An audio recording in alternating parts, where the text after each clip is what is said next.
and welcome to Lesson 1 in the Beginner Watercolor series. Today we're going to paint this bunch of balloons. I'm going to start by taping the paper to the table using masking tape. This brand I'm using is called Nitto masking tape, and I find it the best brand for me at least. It's not too sticky that it doesn't tear the paper, but it does a good enough job in sticking the page down. You don't have to tape your paper down, but I'm just keeping it still for the lesson purposes. But this painting's not going to get so wet that it really does require taping. This is my Mungyo watercolor palette that I made this swatch card for in the supplies video. I'm going to start by spritzing my paints with water to activate them. I always advise doing this at the start of any watercolor paper painting so that your paints become easier to use and more pliable in the pans. This is the pack of 3 Cotman watercolor brushes that I bought for this series. I'm going to start with the medium-sized brush number 4. And I'm going to use this to introduce myself to my colors in my palette. So I'm going to work from left to right, starting first with lemon yellow. I don't normally take the paints directly from the pans like I am here, but the paint is not sticky enough yet that it needs to be watered down. So I'm going to start putting that in the furthest yellow balloon, making sure that I avoid the white highlight in the balloon. Now the paint is starting to get a little sticky in the pan, so I'm going to take some out, put it in a well and dilute it with water to finish off this first balloon. I will use the moisture that is on my brush to smooth out the texture of the paint and get the smoothest wash of yellow possible. Now I will rinse off my brush to prepare for the next color. And then to decide which balloon to do next, I'm not going to do any of these that are adjacent to the one that I've just done. I'm going to do the one that's at the top.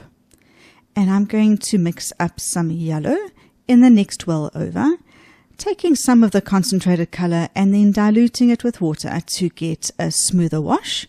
I'll then put that into the top balloon and repeat the process again, making sure to omit the white highlight. I don't do any of the balloons next to the yellow that I've just done, because if the paint from one balloon touches the other, the two will touch and mix and the color from one balloon will bleed into the next, and I don't want that. Now I'm going to rinse and tap off my brush, and the next color I'm going to use is orange. I'm going to put some of the orange into one of the wells and then dilute it with water. I'm going to again avoid any balloons adjacent to the one that I've just finished, so I'm going to work on this one that is on the right hand side.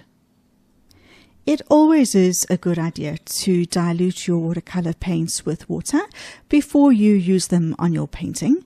It is called watercolor after all for that reason, that water is the medium that carries the pigment throughout the painting.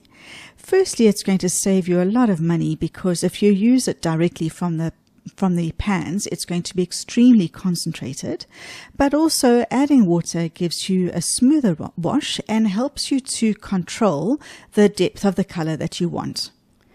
Now I'm going to rinse and tap off my brush until the water is mostly clean, and the next color I'm going to use is vermilion. I'll mix it up in the pan and then skip a balloon and do the next one over. I can see that as I start working with the pigments on the page that I've possibly loaded my brush a little too much and that I've got too much paint for this balloon. So I'm going to tap off my brush just to remove some of the pigments and then continue with the blending out of the color on this balloon. So this introductory exercise is really useful just to start getting to know your paints and to start learning how much paint to load up on your brush before you start working on each section. I'm going to rinse off my brush, and now I'm going to start moving towards the red area of my palette. I'm going to use permanent red now. Isn't this just the most luscious color? I much prefer it to the oranges, and we start getting to the more intense area of colors on the palette. And again, I'm just being conscious of the paint control and making sure that I've got the right amount of paint on my brush for the size of the job that I'm busy with. Take your time and enjoy the process of getting to know your watercolor paints and concentrating on trying to get the smoothest, most even blend of each color on each balloon. In order to avoid my hand touching down on one of the colors that I've already done that's still wet, I'm going to allow all of these colors to dry just for a few minutes before I come in and start a second round of colors. Right, that is completely dry now. I'm going to skip out the next color, Permanent Rose, for now and move over and use Cold Pink.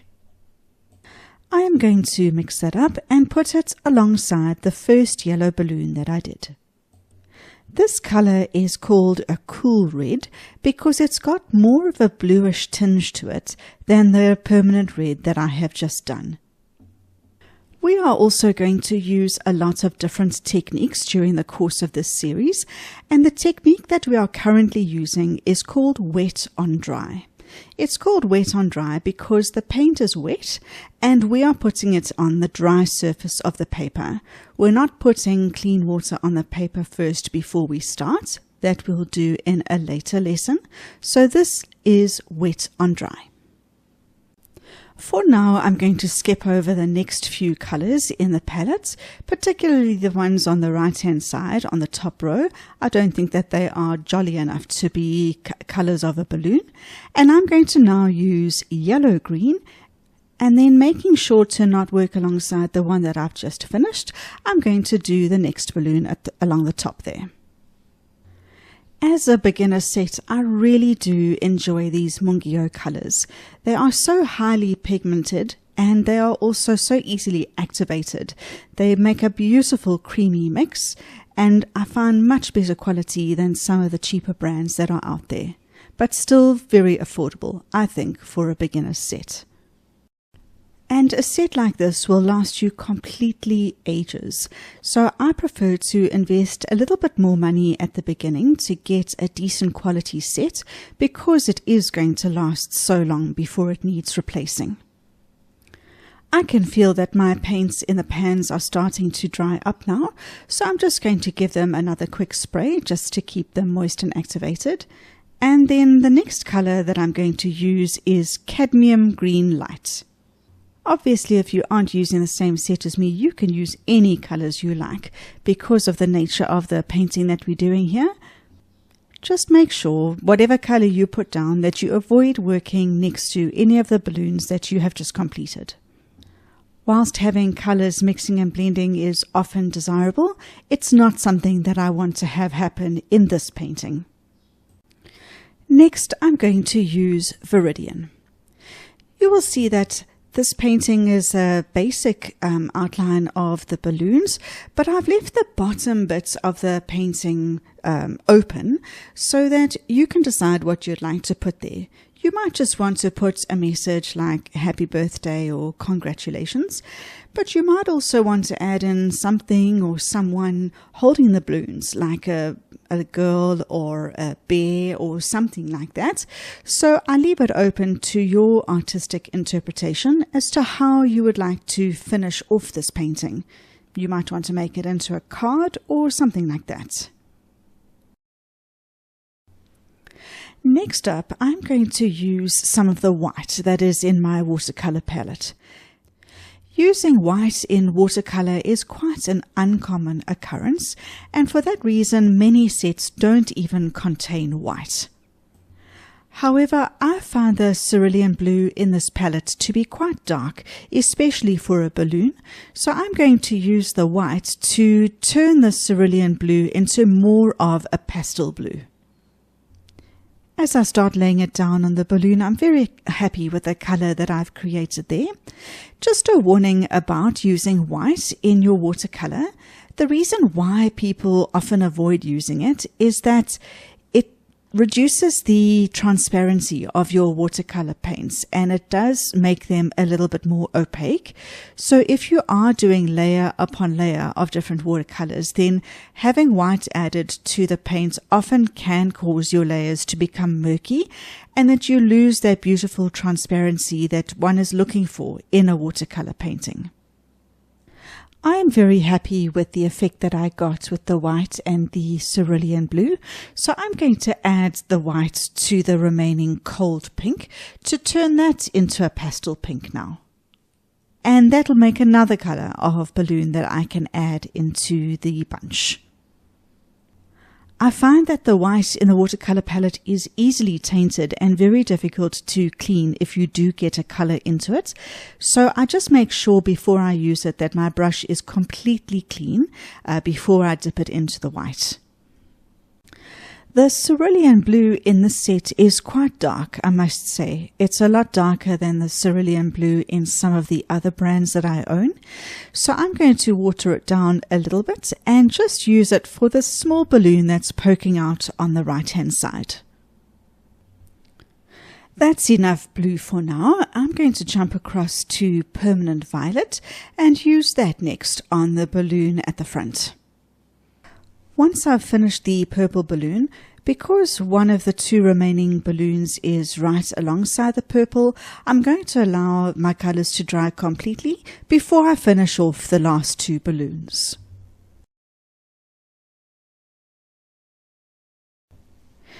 Right, that's completely dry, and just the last two balloons to go. I want to make a pastel purple, so I'm going to use the white again and mix with it just the smallest amount of purple that I've just used. Mixing those two together makes a beautiful lilac color, and I will use that for one of the remaining two balloons. We are not using water to grade any of the colors on our balloons from dark to light on this introductory painting. We are doing what is called a flat wash, and that is a wash of even consistency where the color is the same throughout. Despite the fact that we are doing a flat wash only, I still feel that the little white accents on each balloon does give them a bit of a three-dimensional look. Right, one balloon left to go, and I think I'm going to use the white to turn this cadmium green light into a minty green. I think that'll be a nice fun color to finish off the last balloon with. I think that all in all, we've been able to put together a wonderful bunch of varied and bright colors in this pretty bunch of balloons.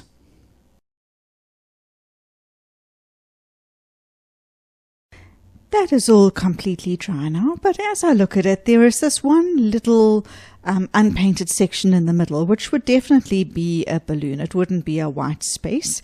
So I'm going to mix up some permanent rose and then just fill in that gap. The last thing that I'm going to do is to remove the tape, and to do that I pull up the corner and I fold it back on itself at 180 degrees rather than pulling it upwards, which can sometimes tear the paper. And there's our finished sketch. Thanks for joining me, and I'll see you in lesson 2.